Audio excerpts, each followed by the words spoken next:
Now, I know some people don't like this game because it's not turn-based, but that's not my issue with it. I have no issue with it not being turn-based. I remember thinking it was a little disjarring at first, but I never had a negative opinion about it. At least from what I recall, because it has been 15 years since I've played that game.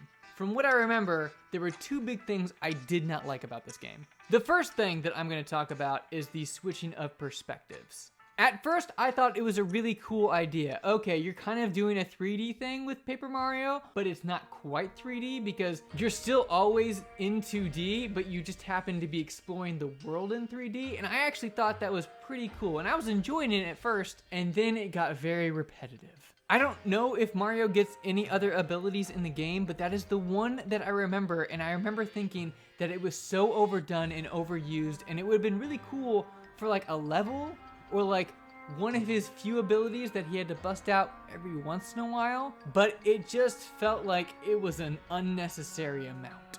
Like the whole game feels like it's basically built around it, and while one level could have been fine, maybe even two, like it's one of the last abilities you get, being able to use the ability throughout the entire game was just awful. But what made it even worse is the fact that you consistently had to switch perspectives to make sure you never missed anything, which basically meant you had to explore every single map twice, at least. And like halfway through the game, I was just so done with this mechanic. But like I said, there were two big things that I didn't like about this game, and that was just one. The next thing I want to talk about is the story, because even the people who don't seem to really like this game claim it at least has a good story. And I just remember not caring about this story or these characters like at all. Now, if I get my copy back from my nephew and actually get to replay it, I might be like, actually, this is a better story than I remember. But the first time I played this game, I just did not care, like not even a fraction of a bit.